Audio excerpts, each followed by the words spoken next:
लल्लू को रिहा करो, कांग्रेस ने की राष्ट्रपति से मांग। कांग्रेस प्रदेश अध्यक्ष के रिहा न होने पर उतरेगी सड़कों पर कांग्रेस। बरेली जिला कांग्रेस कमेटी के पदाधिकारियों ने जिला अध्यक्ष मिर्जा अशफाक सकलैनी के नेतृत्व में राष्ट्रपति को संबोधित 2 सूत्रीय ज्ञापन भेजा और मांग की उत्तर प्रदेश कांग्रेस कमेटी के प्रदेश अध्यक्ष अजय कुमार लल्लू को प्रदेश सरकार द्वारा अपनी गरीब विरोधी मानसिकता और राजनीतिक द्वेष के कारण जेल में डाल दिया है, उनको तुरंत रिहा किया जाए और कांग्रेस कार्यकर्ताओं पर दर्ज फर्जी मुकदमों को तत्काल वापस लेने की मांग की है। मदद पहुंचाने का काम किया है, उसमें अब तक हम पूरे प्रदेश में लगभग 90 लाख लोगों तक कांग्रेस पार्टी के लोगों ने राशन पहुंचाने का काम किया। ये सबसे महामहिम राष्ट्रपति जी को जो हम ज्ञापन दे रहे हैं, उसका हमारा मेन मोटिव है कि हमारे जो उत्तर प्रदेश कांग्रेस कमेटी के अध्यक्ष अजय कुमार लल्लू जी गलत तरीके से मुकदमे लाद कर उनको जेल भेजा गया है। कानून व्यवस्था बिल्कुल चरमरा गई है और जो कांग्रेस पार्टी आदरणीय प्रियंका गांधी जी गरीब लोगों की मदद कर रही हैं, उत्तर प्रदेश की सरकार उससे घबराई हुई है। उसको लगता है कि उत्तर प्रदेश की सरकार ने जिस तरीके से सरकार में रहते हुए काम करना चाहिए था, गरीबों को मदद पहुंचानी चाहिए थी, नहीं पहुंचाई। आपने देखा होगा कि मजदूर जो अपना घर छोड़कर प्रदेश में रहकर अपना परिवार का पालन और पोषण कर रहे थे, लेकिन वो लोग कोरोना की इस आपदा महामारी और लॉकडाउन के चलते वो लोग किस तरीके से पैदल चलने को मजबूर थे।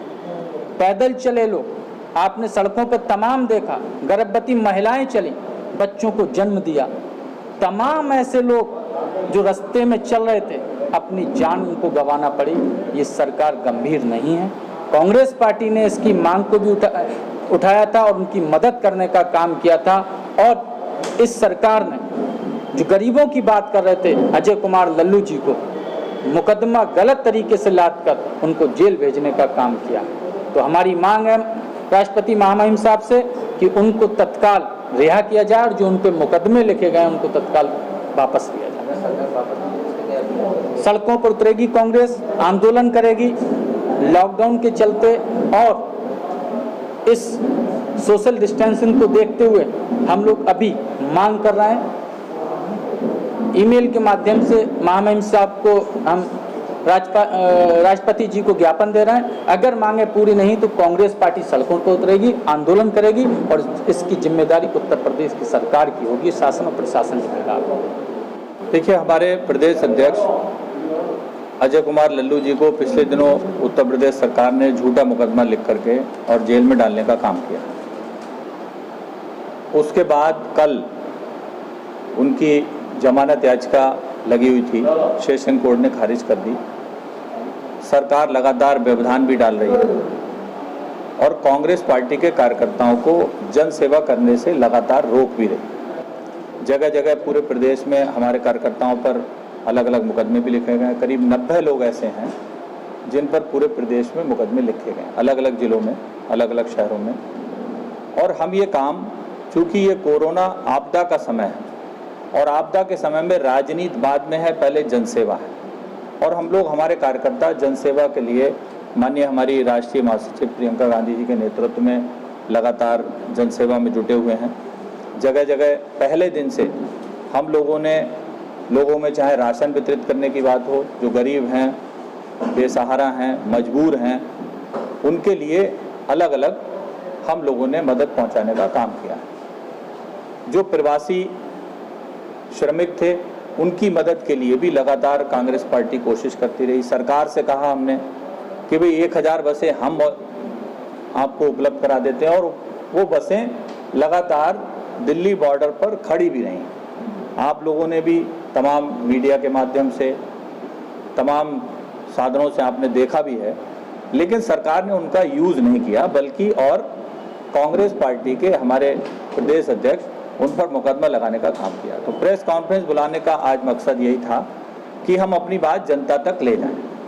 प्रधानमंत्री जी गरीब महिला को खाते में 500 रुपये दे रहे हैं, प्रवासी मजदूरों को 1000 रुपये दे रहे हैं, उस मजदूरों को पैसा मिल रहा है, उसको नहीं मिल रहा है, उसके लिए क्या बात? हम तो पहले से ये कहते आए हैं कि सरकार पूरी तरह से गरीबों को अनदेखा कर रही है। जो योजनाएं घोषित हुई हैं उनका पूरा लाभ जो जरूरतमंद लोग हैं उन तक नहीं पहुंच पा रहा है। और कांग्रेस पार्टी पहले से कहती आई है कि जो आपने घोषणाएं की हैं वो लोगों तक पहुंचनी चाहिए, और हम अभी भी अपील करते हैं कि जो घोषणाएं हुई हैं उनको गरीब जनता तक पहुंचना चाहिए। सरकार को ऐसी व्यवस्था करनी चाहिए। आपके समय में मनरेगा का काम शुरू हुआ था तो उस वक्त प्रवासी मित्र को 350 रुपये दिए जा रहे थे, आज के टाइम में 250 रुपये, क्या उनकी भी आवाज़ उठाएंगे? बिल्कुल, हमने आवाज़ उठाई है। और ये तो वैसे तो भारतीय जनता पार्टी के लोग भारतीय जनता पार्टी की सरकार मानने को तैयार ही नहीं थी। ये हम आप ही के मुंह से सुन रहे हैं कि मनरेगा कांग्रेस के समय में शुरू हुई और उसका यूज अभी हुआ है, लेकिन सरकार की मंशा देखिए कि जो उसमें तय मजदूरी थी वो नहीं दी जा रही। तो हम तो ये सुनते आए थे कि कांग्रेस ने कुछ किया ही नहीं, लेकिन आज वही योजना काम आ रही है। गांव-गांव लोग ये चाहते हैं कि काम मिले, और हमारी मांग भी है कि 100 दिन से नहीं बल्कि 200 दिन उनसे काम लिया जाए इस योजना के अंतर्गत। काशीराम कॉलोनी में देह व्यापार का किया विरोध, एसएसपी से की शिकायत। बरेली, काशीराम कॉलोनी निवासी सीमा पत्नी सैयद मुशर्रफ अली ने एसएसपी से शिकायत की है कि काशीराम कॉलोनी निवासी एक महिला के घर कुछ संदिग्ध लोगों का आना जाना है और देह व्यापार होता है। महिला अपने बहनोई के कत्ल के आरोप में जेल जा चुकी है और लोगों को पुलिस में पहुंच की धमकी देती है। सीमा ने एसएसपी से जांच कर कार्रवाई की मांग की है। मेरा नाम रीना है सर, अब वो तबस्सुम नाम की रहती है, कॉलोनी में धंधा करती है वो। अब वो हमारे बाप भाइयों को फंसा रही, पैसा ऐटने कर रही है। और हमारे पापा को भी रात पकड़ लिया था पुलिस ने, जब जांच कराई है तो उन्हें 10 बजे छोड़ा गया। 70 साल के हैं हमारे पापा, गरीब इंसान है, और उनकी दुकान से सौदा लेती है। जब वो पैसे मांगते हैं तो कहती तुम्हारे ऊपर रेप केस करूँगी मैं। कहाँ के रहने वाले हैं? काशीराम कॉलोनी। आप लोग भी वहीं रहते हैं? जी, पहले भी वो कई लोगों को फंसा चुकी है, और जब फिर कहती है कंप्रोमाइज़ जब करूँगी मुझे 10,000 20,000 रुपये मिलेंगे। तो क्या चीज़? वो सबको फंसाती है, बूढ़ा हो या जवान हो, पैसा हटने के चक्कर में पहले उनके ऊपर केस करती है, फिर कहती है कंप्रोमाइज़ जब करूँगी मुझे 10-20,000 रुपया दो। ले चुकी है उसका बस यही काम है। वो इतना गंदा उसने माहौल कर दिया है कॉलोनी का, हम लोग को सबको दिक्कत है। उसकी जांच कराई जाए इस बात की। इससे पहले अधिकारी से बात करी किसी से? पुलिस वालों से थाने में करी कई लोगों ने, कल भी रिपोर्ट कराई हम लोगों ने। जब हमारे अब्बू को पकड़ा गया तो जब पता चला कि हमारे अब्बू शरीफ इंसान है तो उन्हें रात 10 बजे छोड़ा गया। हाँ, अब पुलिस वालों को कहती है वो मेरी मुट्ठी में है। हाँ, वो लोग कल गाली बक के हमारे बाप को, वो शोएब है सीबीगंज थाने का, कल वो गाली बक के हमारे पापा को उठा के लेके गया। तो हम लोग रात 10 बजे छुड़ा के लेके आए, सब मिलके उसका काम करा रहे हैं सीबीगंज थाने वाले। टिड्डी को लेकर प्रशासन अलर्ट। जिलाधिकारी की अध्यक्षता में एक टास्क फोर्स का गठन यहाँ पे कर लिया गया है। हम लोगों ने फील्ड एरिया में ड्यूटीज़ भी लगा दी गई हैं मूवमेंट ट्रैक करने के लिए यदि कुछ होता है तो। साथ ही साथ ग्राम पंचायत लेवलों पे हम इसकी अवेयरनेस भी स्प्रेड कर रहे हैं कि यदि टिड्डी दल का आतंक फैलता है तो क्या स्टेप्स लेने हैं। हमारी कोशिश यही रहेगी कि यदि कोई भी मूवमेंट यहाँ पे डिटेक्ट होता है तो इनको यहाँ रुकने ना दिया जाए। ढोल है, थाल है, टीन है, किसी भी तरीके के शोर शराबा करके इनको तुरंत वहाँ से भगाया जाए।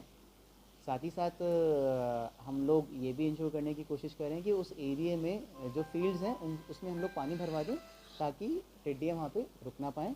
एंड साथ ही साथ कृषि विभाग के द्वारा केमिकल्स भी हम लोग प्रोक्योर कर रहे हैं जिसको हम लोग फायर टेंडर्स या ट्रैक्टर्स के ऊपर माउंट करके मशीन्स के माध्यम से स्प्रे कर सकें ताकि अपनी तरफ से हमारा पूरा एफर्ट रहे कि जो भी टिड्डी दल का आतंक है वो बरेली में ना हो पाए। Thank you. एनजी न्यूज़ से जुड़े रहने के लिए चैनल को सब्सक्राइब करें और बेल आइकन को दबाना ना भूलें।